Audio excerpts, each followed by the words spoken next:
Welcome to Musing with Tanya D. Once again, I am your host, Tanya D. Thanks for joining me as the nature series continues. And in this podcast, I hopefully keep it a little shorter than the last one because your time is as valuable as mine. And I am not going to chastise the American diet this time because let's get excited about all the great nourishing things that are actually around us and get back to the joys of the Indian summer that we're in and to the spleen, the stomach, our digestive system. And I'm going to share with you a few herbs that will help the harmony of these areas. And in Native American medicine, it's really the traditional American medicine. And it's actually very closely linked to Chinese medicine because they both have used herbal treatments in the context of understanding of between heaven and earth as a means to maintaining our health and our vibration. And herbs have another close link to present-day pharmaceutical medicine because human beings have always used plants for healing. And it seems to reflect an instinctive awareness of our bodies. And even in present-day science, it's allowed the active ingredients of herbs to be isolated. And within this knowledge, they've been able to both extract the potent part of medicinal plants and to synthesize similar drugs with even stronger effects. However, using whole herbs for many minor problems or to prevent illness may still be very helpful, and they go and they produce very few side effects. And commercials these days, you hear about the drug, and then you hear a plethora of side effects. So sometimes I feel like the drug is just the Band-Aid to the root cause of the actual symptom, which we all know that, or at least that's just a way I feel. And I do use a lot of essential oils. I use doTERRA because they have they just have put a well-rounded group of things together. And so with that said, if you have a weak acidity in your stomach and help stimulate hydrochloric acid in your stomach for better digestion, it's great to make a mild tea from rosemary, dried orange peel, and even you can add ripe juniper berries and drink a small cup and a half an hour before eating your meals. These herbs together can be steeped by pouring boiling water over them and letting them sit in a covered pot for 15 to 20 minutes.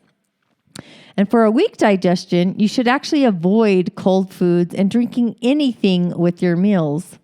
Where bitter foods such as endive, dandelion greens, chicory, they actually help strengthen your digestion. So if you're craving certain greens, it's good to know their taste value. And by that, I mean like bitter foods like dandelion greens, and spinach to me is actually a sweeter green.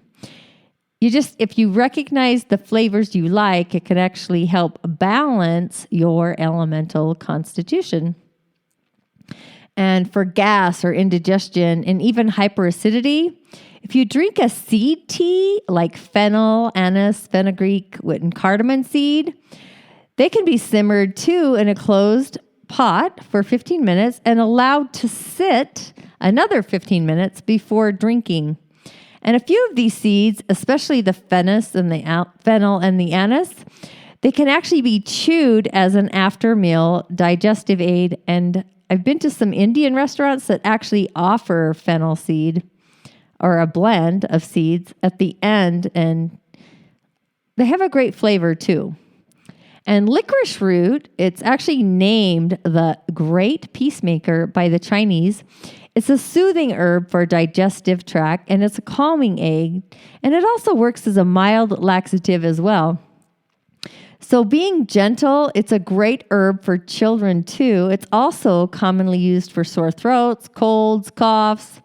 And licorice root mixed with peppermint and fenugreek makes an amazing after dinner tea. I actually drink this tea throughout the year randomly, either warm or cold. It's a comforting tea. It actually helps your stomach And I believe I actually add one more seed to that, but at the moment I can't remember. If you're interested, comment on the podcast and I will look that up. In my mind right now, I can't remember. But also an excellent herb to calm your nervous system in the stomach is catnip. You can just steep a teaspoon per cup for 20 minutes and drink it warm. And some other stomach herbs are thyme, cinnamon, chamomile, which a lot of people love, ginseng, clove, caraway. And for the health of your spleen and building your immunity and increasing resistance to illness, it's great to try fresh romaine, parsley, and even celery juice, which will actually calm your nerves. Green juices, which I love. If any of you know, I drink a green smoothie. I try to drink one every day. But comfrey leaf, wheatgrass, all fresh, are very energizing along with very healing. And if you're traveling a lot, if you can grab some ripe juniper berries, 3 or 4, and just eat them several times a day throughout the day, they help for keeping up resistance to illness. And 2 other amazing herbs for just general use and cleansing and toning the spleen are parsley and chamomile. Where parsley leaf, if you eat it fresh in salads or even steeped in tea, it's a diuretic and an expectorant, and it helps cleanse the kidneys, the spleen, and your intestines. And it's also very effective for female problems, for gallstones, for liver ailments, because parsley is high in potassium, iron, vitamins A, C, manganese, and copper. It's a good general herb and a food that can be used freely. You can even steep a bunch in 2 to 3 cups of water and drink it throughout the day. And another great herb, which I'm sure we all use for the stomach and the spleen, is chamomile flowers. And chamomile is one of the old and very most popular herbs. You hear about it all the time. And in German and Hungarian countries, it's the variety is most commonly used for the soothing relief to the stomach, and it stimulates your appetite, and it helps in calming the nervous system. And chamomile is also used in spleen problems for irregular menstrual problems. You can use it as a hair rinse, in baths, in skin lotions, because it keeps your tissues and your skin young and bright, and it relieves weariness. And it's amazing for foot baths with peppermint. Chamomile tea, if you strain it on eye wash to relieve tired and irritated eyes, because we've all had chamomile tea bags, right, during a facial. It's also considered really effective for your kidneys or your bladders, colds, nervous disorders, and, believe it or not, it helps to expel worms, which, unbeknownst to most people, I'm not going to rant, but because our food supply is so processed anymore, it actually helps expel worms. And other herbs for your spleen are fennel, golden seal, dandelion, white oak bark, along with chicory, which are all amazing. So in summary, for the late or a recap of the Indian summer, it's a time of transition in nature and also for adjustment in our lives. And it marks the shift from our outward expression of the spring and the summer to our inward focus of autumn and winter. It's a time associated with the earth element, and it represents a stable center of our existence, fertile, focused on form, along with manifestation. So as we shift our lightness in diet or our eating habits towards a more dense diet, giving us more fuel, you might feel stronger, be more able to work, perform better, because it's a building program that can include heavier protein, fatty foods, whole grains, seeds, nuts, and beans. But remember, your nutrition habit has to always have a good percentage of fresh fruits and vegetables, just for proper alkaline balance. And it's a good time to work on your food combining and eating habits. So if you can start toning up in your exercise program as well as to help build your strength, working with weights as a calisthenics or isometrics, they're great exercise programs to begin with now in this season.